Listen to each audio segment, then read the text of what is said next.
Well, thank you very much. It's a great honor to have Taoiseach Martin from Ireland, and somebody that we know, we get along with. We've had a very good relationship, and we continue, and we're going to have some big discussions today concerning trade, concerning lots of different subjects. We have a tremendous trade relationship with Ireland, and we'll keep it that way. I think it's going to be expanded very greatly. Probably they want to talk a little bit about tariffs, but I won't mention that. We won't bring that up. But you might want to be discussing that a little bit. But it's an honor to have you, and thank you very much for being here. Thank you. And may I thank you, President, for facilitating this visit, and in what is for us probably one of the most important weeks in the United States. And in many ways, you're affirming the tremendous bonds between Ireland and the United States that go back to the very foundation of this republic. And 35 million people in this country claim Irish descent and Irish heritage.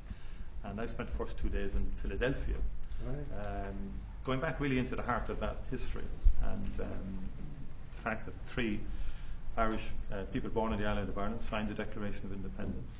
It was printed by an Irishman, John Dunlap, and disseminated across the colonies.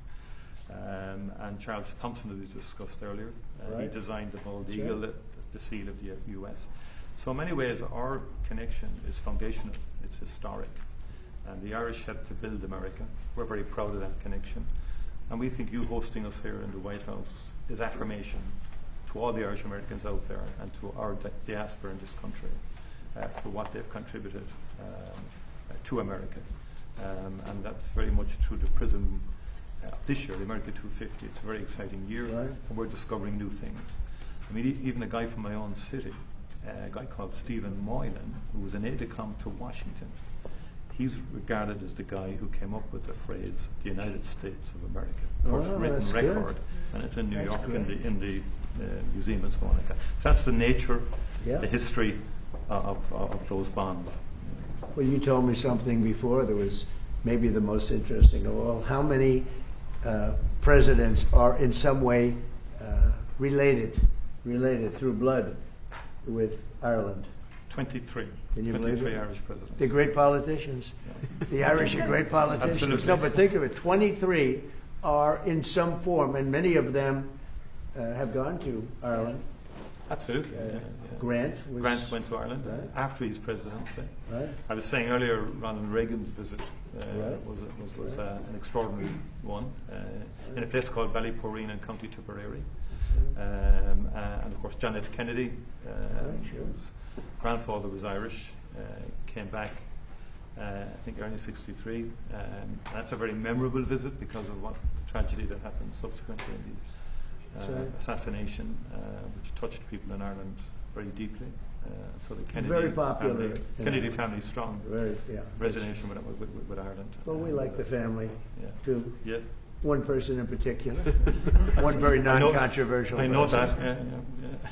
But now he's doing a very good job. He really is. But we have more, I think, people here by far than you have in Ireland that are of Irish descent. We have, so you have quite a few, but we have a lot. You have a lot more than we have. It's pretty amazing by a lot. Absolutely. Yeah. Anyway, thank you very much. It's a great honor. And thank you. Any questions for me? What is Ireland in September, and will you stay at Dubai? Well, I'm having, it's a great thing, my son and my family, we have a great golf complex in Ireland, one of the best in the world, called Doonbeg. It's in Doonbeg. And it's been amazing, and Rory McIlroy loves it. They all love it. Great golfers. You have a tremendous golf tradition, and it was chosen for the Irish Open, which is a big deal. That's a big event. Absolutely, looking forward to it. Everybody wants me to be there. You just said, I hope you're going to go. I did. And we're going to try. We are going to try, but it will be an honor. But it was a great honor to be chosen. They only choose the best courses in the world for the, for the big opens. It's one of the big ones, the Irish Open. it's really become one of the most important tournaments in the world. It's going to do. I hear it's going to be a fantastic success. Be a great success. Yeah. It's a very, Mr. President, it's a very hard course. What progress have you made, Mr. President, in getting America's allies to assist the U.S. in escorting those oil tankers through the Strait of Hormuz? Well, we don't need too much help, and we don't need any help, actually. In fact, we just put out a notice. I was watching over the last couple of weeks, and all of our NATO allies were very much in favor of what we did. They thought it was very important. We were just discussing it, actually. Very important that we take out the nuclear threat from Iran, and we've done that very strongly, very powerfully. We've wiped out their Navy, wiped out their military in every aspect. Their Air Force is now decimated. They have no Air Force, no Navy. They have no radar. Their radar is entirely gone. Their anti-aircraft machinery is gone. Everything is gone. Their leaders are gone. I guess one of their top person was, they say, a lot of people say their actual top was killed yesterday, along with somebody else who was responsible for the killing. The man that was responsible for the killing of 32,000 people over the last 2 weeks, he was in charge of the killing of protesters. It's an evil group. I mean, they've killed much more than 32,000 people.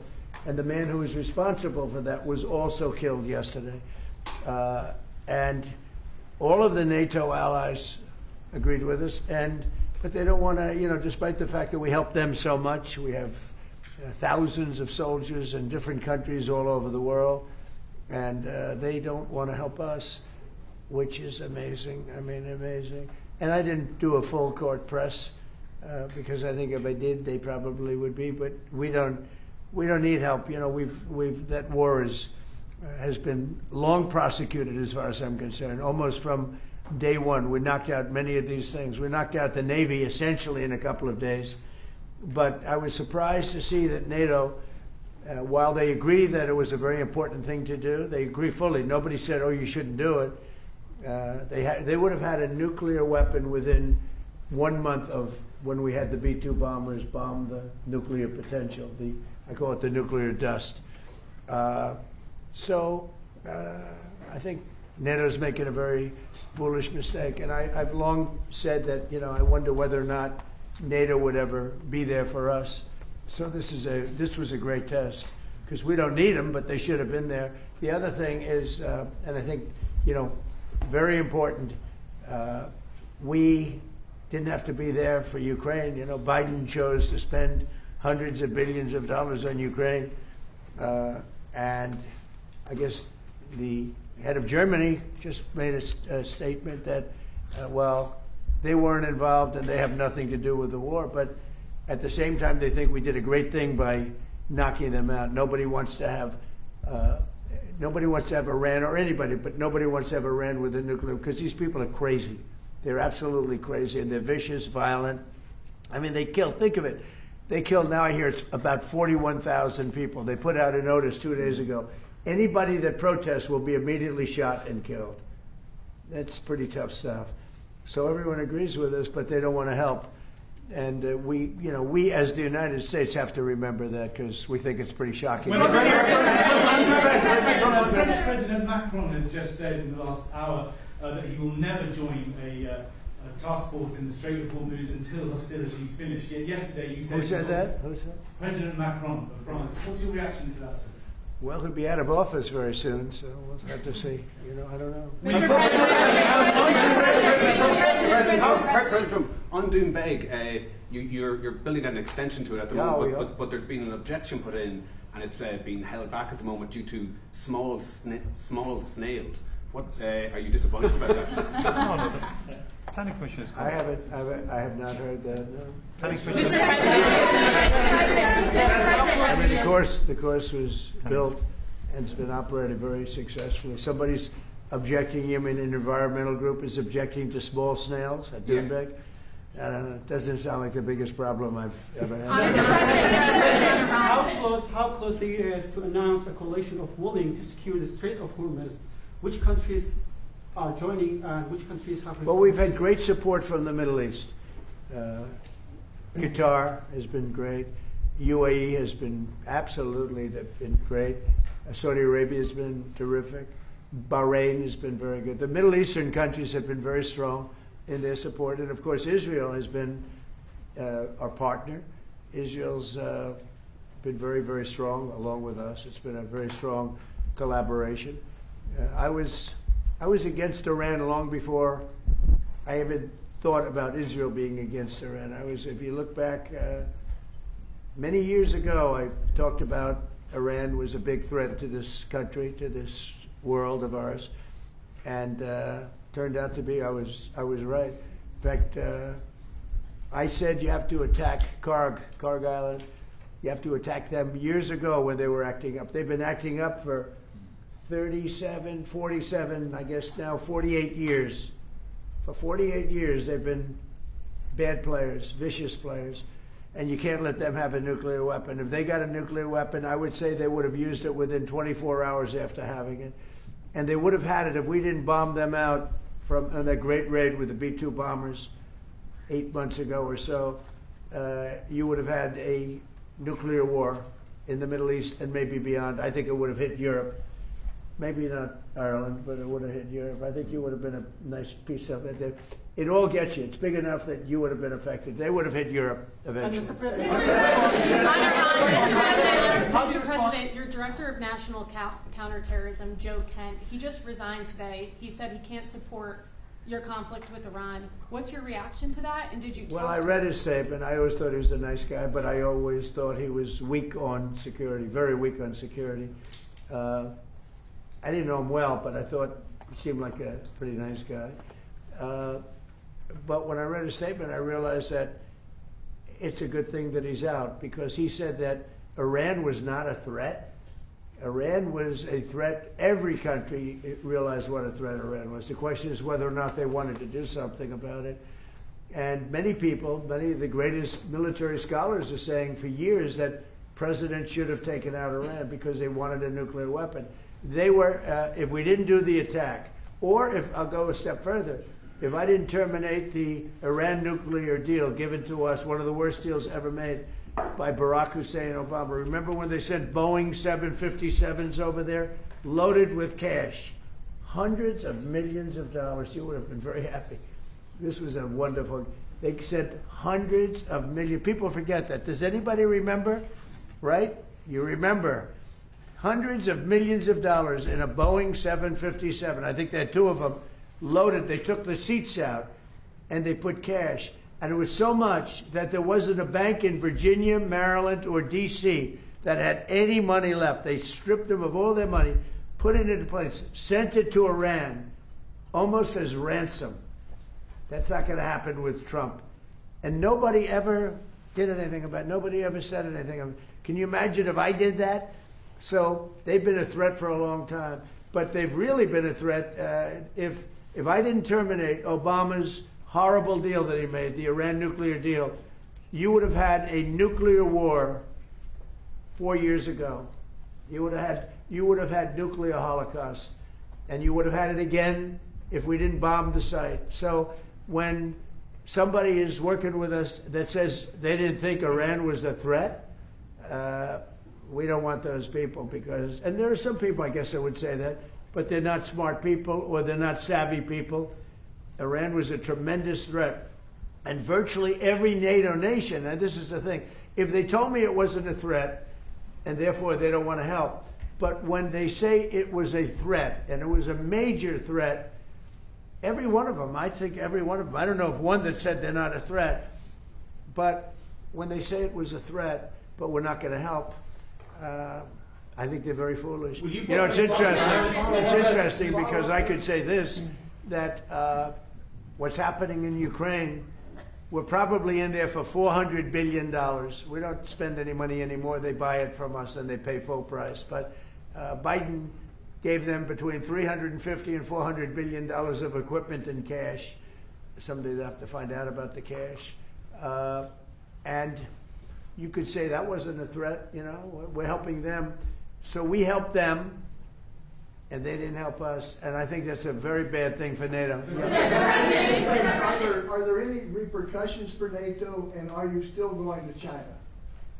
Well, yeah. On China, it's a little different story. We're resetting the meeting, and it looks like it'll take place in about 5 weeks. We're working with China. They were fine with it. We're going to say I look forward to seeing President Xi. He looks forward to seeing me, I think. But I do look forward to seeing him. We have a good relationship with China. China actually has become economically for us very good, as you know. It's much different than it was in the past. And we have a very good working relationship with China. So we're making it in about 5 or 6 weeks. Mr. President, repercussions for NATO for not supporting you on this? Any repercussions? Well, no, I just think that it's not good for a partnership when they say what you're doing is a great thing, but we're not going to help. You know, they say what you did is a great thing, but we're not going to help. Mr. President, in Iran, because the Iranian regime has told Sky News, if you put boots on the ground in Iran, it will be another Vietnam. Are you afraid of that? No, I'm not afraid of. I'm really not afraid of anything. Are you rethinking the United States' relationship with NATO possibly getting out? Well, I'm disappointed in NATO that we spend trillions of dollars on NATO. Think of it, trillions over the years, many trillions of dollars. It's one of the reasons we have deficits and we help other countries. And when they don't help us, I mean, it's certainly something that we should think about. I don't need Congress for that decision. As you probably know, I can make that decision myself. I'd work with some very smart people. And I'd always deal with Congress anyway, but I don't need Congress for that decision. But, you know, when you say rethink, I have nothing currently in mind, but I will say that I'm not exactly thrilled when we help them with Ukraine. Look, Ukraine would have been over in 1 day if we didn't help. Frankly, Ukraine would have been over in the first day. They had the best equipment in the world. It was our equipment, given by sleepy Joe Biden. No charge, no charge. Hundreds of billions of dollars of the best equipment in the world, no charge. I will say that I'm not happy about it. Mr. President, 2 questions, one on Iran and one on Cuba. Is Iran now a bigger foreign policy priority for you than China? And on Cuba, the Cuban government.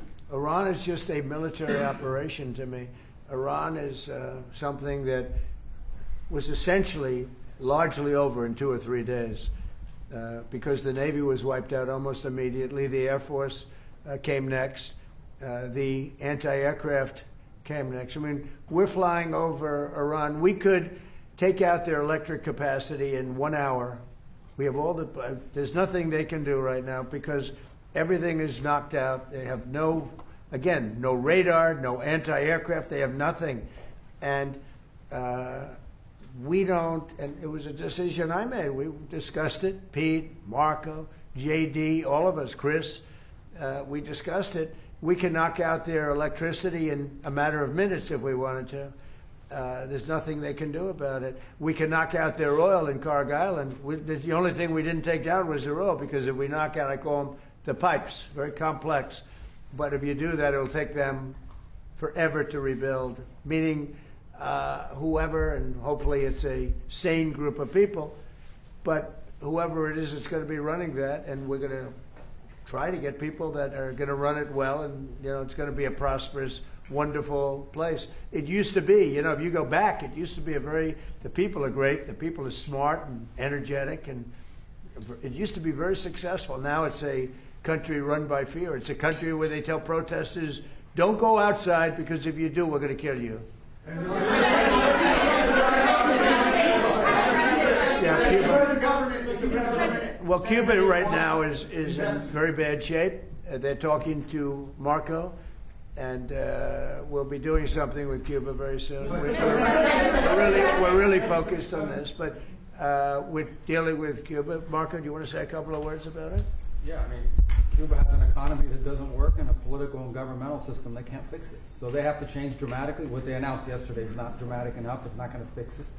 So they've got some big decisions to make over there. But Secretary Rubio, do you support, and I know this is up to Congress, but do you support easing the trade embargo if you get more cooperation from Havana? Well, I'm not going to discuss what we would talk about or not. Suffice it to say that the embargo is tied to political change on the island. The embargo is codified.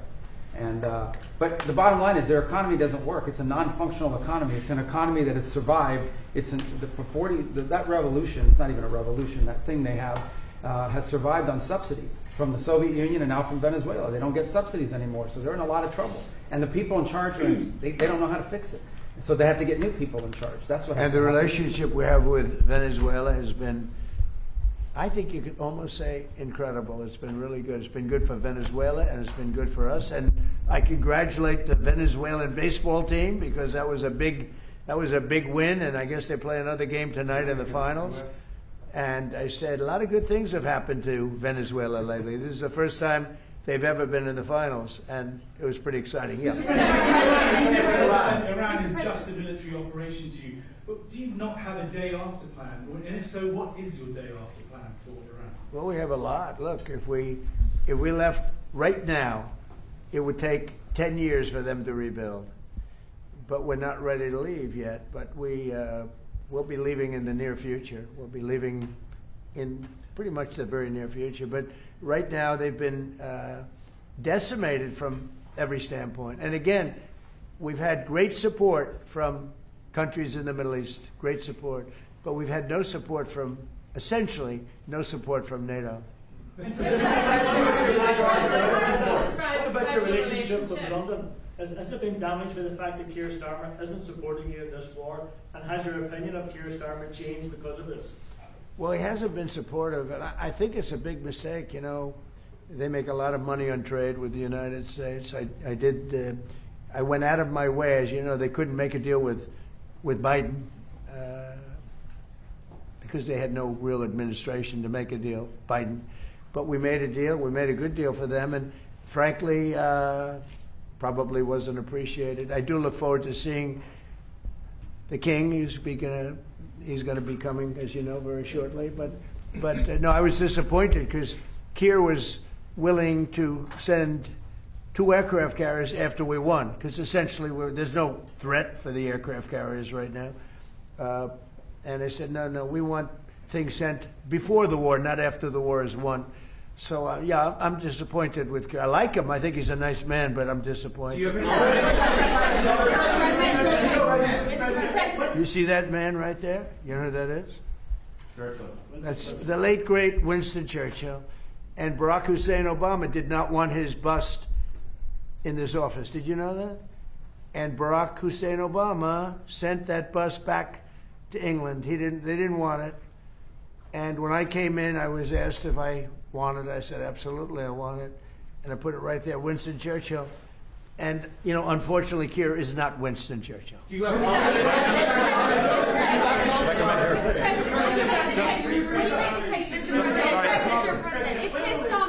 No, hold it. Right. Just could I hold it? Just make a number of points. First of all, I think, notwithstanding what has happened, the transatlantic relationship between Europe and the US is very, very important on a number of fronts.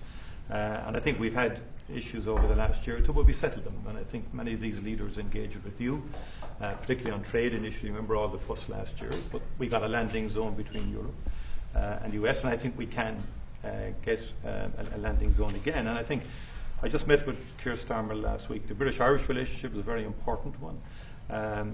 Churchill was a great wartime leader, although in Ireland there was kind of a different perspective in terms of during our own War of Independence and so on. He created his own bit of difficulties for us. But that said, he was a great wartime hero. Keir Starmer has done a lot to reset the Irish-British relationship. I just want to put that on the record.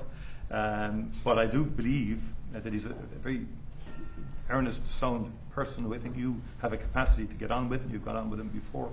And you've got on with other European leaders as well. Sure. And I think you have that capacity again. And I think everyone exists. I mean, you cannot have a rogue state with a nuclear weapon or the capacity for a nuclear weapon.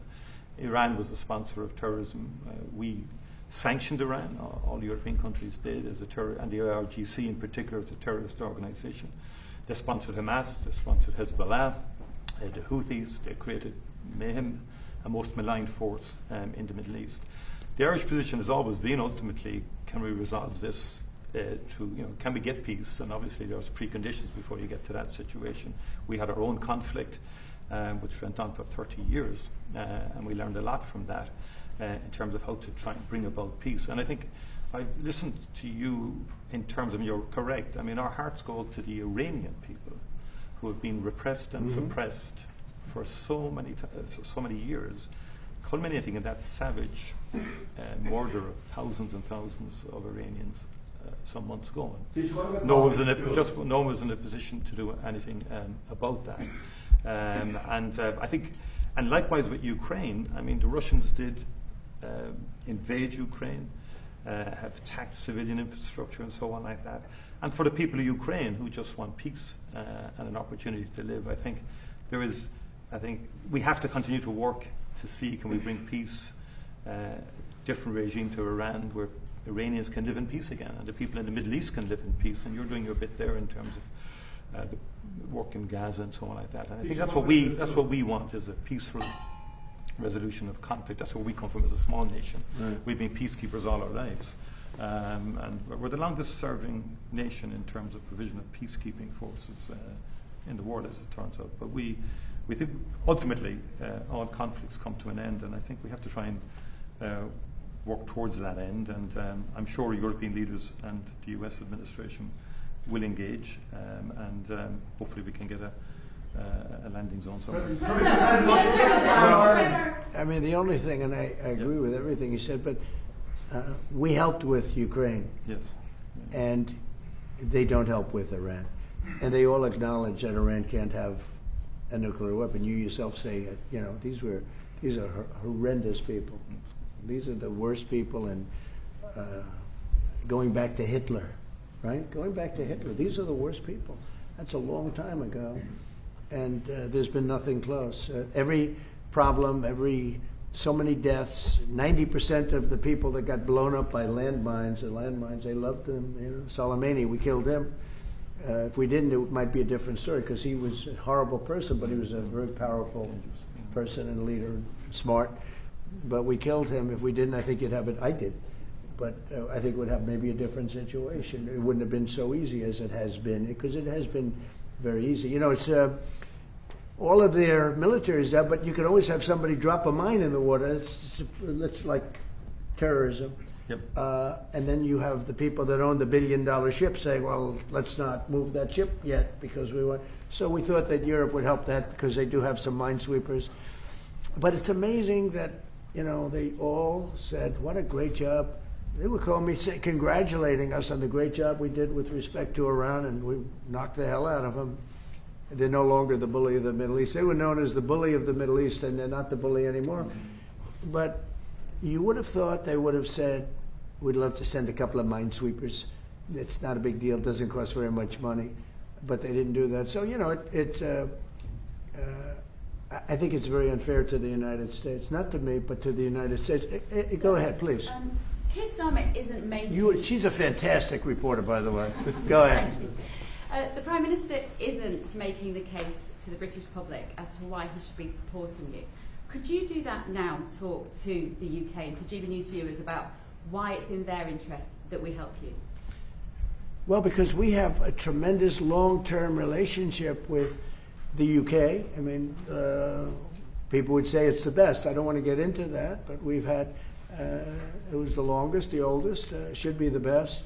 Always was the best until Keir came along, and I like him. He's a nice man. He says everything beautiful. He's a very nice man with a beautiful family. Everything's perfect, but he doesn't produce. And I think it's very inexpensive. I just said, you don't have to send me aircraft carriers. Send me a couple of minesweepers. We don't need your aircraft carriers. But even the aircraft carriers, he would only send them after we essentially won. I mean, he's sending them when there are no planes left, when the missiles are down to 8%. They have like 8% of the missiles. The rest we demolish the missiles, and the factories, largely the factories are going even as we speak. They just hit another factory. They have a lot of missile factories. They have a lot of drone factories, and so he's wants to send them when we don't need them. But would like to have minesweepers, because just in case. We don't know that there are any mines down, because we wiped out, I think, 24. They actually have to think of this for a country. They have 24 boats that do nothing but put mines in the water.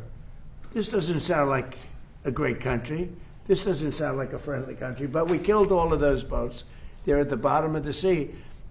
So we don't even know if there are any mines there, but if there are, we'd like to have a little help in finding them, probably most importantly. Would you like to change the Prime Minister? Do you have confidence in Keir Starmer? Would you prefer to deal Well, with it's not for me, it's really for the people of the UK to have confidence. Of course, in it. but is he I've been very critical of Keir, and I did it in a friendly way. I said, if you don't change your energy thing and get away from windmills and go back to oil and gas, and you have something that's no other country has. Very few countries have anything like it, the North Sea. You have some of the greatest oil and oil deposits in the entire world, the North Sea. They don't use it. You buy a lot of your oil from Norway. You know where they get their oil? From the North Sea. And you pay a very big price. So why are you paying a lot of money? And I tell them, and you have the better part of the North Sea. So why aren't they taking the oil from the North Sea? Why are they buying oil from Norway? But they have windmills all over the country, destroying those gorgeous Scottish fields and those beautiful fields all over the windmills, which don't work. They're tremendously expensive. And the best testament to that is the windmills are made in China, but China doesn't use them. You know what China uses? Coal. They're building 58 coal-fired plants right now, and that's up to them. But these foolish countries that are buying windmills, putting them out of business, I'm proudly telling you that we're going to try and have no windmills built in the United States during my... Because they're very bad. They're very bad environmentally. They kill the birds. They're unsightly. They make a lot of noise. And for some reason... the environmentalists love windmills, okay? You say Keir Starmer is a very nice man. Mr. President, you say he's a very nice man. I think he's a nice man. I think he's a nice man, but I disagree with him on two things, primarily. His immigration policy is a disaster, and his energy policy is a disaster. And they're about the biggest policies you can have. You've allowed millions and millions and millions of people to come into your country that shouldn't be there. And by the way, that's all over Europe. Europe is a different place. It's a different place. And I originate, to put it nicely, many of us do, from Europe. I love Europe. I've spent a lot of time in Europe. It's a different place. Bad things have happened to Europe. Very bad things. And you better do something about immigration, and you better do something about energy, or you won't have a Europe. What's your time frame, Mr. President, for when cargo ships can safely go through the Strait? It won't be, I don't believe, too long. We're knocking the hell out of the coast. It's basically the coast and the water, and it won't be too long. And the Middle Eastern states, including Israel, by the way, who has been terrific, the Middle Eastern states have been helping us a lot. Go ahead, you, please. Mr. President, on fuel prices, what do you have to say to the people in Ireland who are paying sky-high prices because of your war in Iran? Well, I think the people in Ireland are very happy that I'm getting rid of, I have a lot of friends from Ireland, they're very happy that I'm getting rid of a nuclear power, a nuclear terrorist, and as soon as that war's over, which will be soon, your prices are going to drop like a rock. You watch. I've been very good at predicting. No, in the back. Yes. What do you think about our president's comments that your actions in Iran are breaking international law? Say it. What do you think about our president's comments? Can you speak? You're speaking right into your phone. Mr. President, how do you respond to the increased attacks by the Iraqi militia groups against the U.S. Embassy and consulate in Kurdistan region? You want to answer that, JD? Do you want to? Yeah, well, Marco, obviously, the Secretary of State, has control over the embassy. Look, there have been a lot of militia attacks against our base, or our embassy in Iran. I think Marco's done a good job of limiting the number of people who are at that embassy so we can provide essential functions but also protect our people. But it goes to show there are a lot of terrorists in that region of the world, and we've got to eliminate them when we find them. And you can't give them nuclear weapons. You can give them rifles, you can give them guns, you can't give them nuclear weapons. I think we agree very strongly on that. Please. What's the basis on the immigration point? Yes, excuse me. Just first of all, I would say Europe is still a very good place to live in. Good. A lot just to let you know. I'm glad to hear that. And our view is you have to have robust and fair rules around migration. But on the other hand, a lot of people, within the European Union, we have free mobility of people. And in Ireland, our population is growing, but in a very positive way. Our economy is going well because we're attracting a lot of people from Europe and beyond into work, legally and validly in our country. In fact, I'd love if we could develop a legal pathway between the US and Ireland into the future because of our history and so on like that, that we could have a legal pathway, because no one is in favour of illegal immigration or and so forth. So you have to have robust rules for that. But fundamentally, I think sometimes Europe gets characterised wrongly in terms of it being overrun or whatever like that. It's much more robust now. There's much more stronger mechanism in place to facilitate legal migration. I think it's important that understanding is there. We need more economic growth in Europe. It doesn't have the same focus on innovation as you do here in the US. We discussed that earlier with the Vice President in terms of technology, in terms of AI. We need to pivot more to innovation as opposed to regulation. I think investing in people, and that's the key to, I think, our collective future.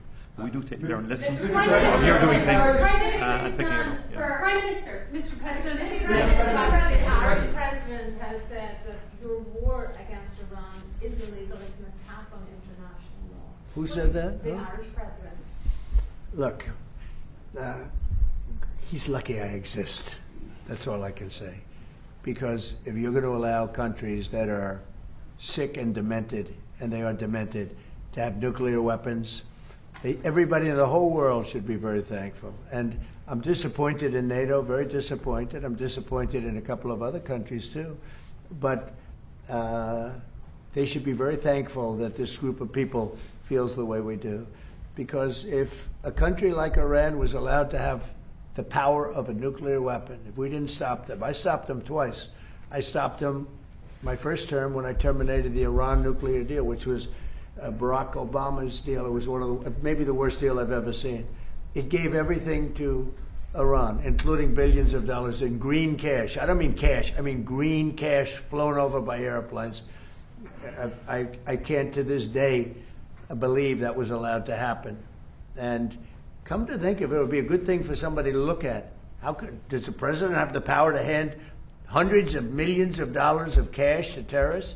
But it began with that, and I terminated that deal. If I didn't terminate that deal, we might not be here right now. If I didn't terminate that deal, unbelievable nuclear holocaust would have taken place. And then I did it a second time when we hit them with the B-2 bombers, and we totally obliterated their potential nuclear weapon that they would have had in less than 1 month. They think 2 weeks, but in less than 1 month. And it would have been, I believe it would have been a much different world than it is right now. We have to go, we're going to a lunch, so maybe we'll take one more nice question. Can I ask you how you're doing with your legal case against the BBC and their fake news documentary? Well, the BBC was incredible. What they did is they had me speaking something I never said. And I've never seen anything quite like it. You know, CBS had that. We had the situation on 60 Minutes, and not the current owners, the past owners. The current owners, I think, are good, Ellison. But BBC took it a step further. They actually they put words in my mouth, and I said some pretty bad things. And I didn't say them. It was AI generated. And I said, I never said that. In fact, some of my people said, wow, that was pretty bad stuff you said. I said, what did I say? I'm pretty good at this stuff. I mean, if you can go through years of these press conferences and you're a popular president of the United States that won in a landslide, that won all 7 swing states, that got record numbers of votes, I mean, so I guess I'm okay at this stuff. I said, I never said that. And then we found out it was AI generated. And they admit they made a mistake. BBC. But I watched them this morning for some crazy reason, and it was so inaccurate. Their reporting on the war was unbelievable. We have decimated that country. And if you watch BBC, it's almost like they're fighting us to a draw. They're not fighting us to a draw. It was very inaccurate news. It was fake news. So I'm very proud of the term fake news because it was my term. I came up with it, but it's no longer accurate. It really is. It's corrupt, fraudulent news. It really is. It's fraudulent. It's not just fake. It's beyond fake. It's really criminal what they do. But I watched BBC this morning, and I don't know much about BBC other than what took place, because people were calling me saying, that was a terrible thing you said. I said, what did I say? And I said, I never said that. And when we checked it, you agree? They agree. It was somehow generated, I guess, by AI or something, with me saying unbelievable. So we brought a lawsuit against them. They admit they're guilty, but we'll see how it comes out. Thank you. I like that question. I like that question. Thank you very much. We'll see you later. Thank you.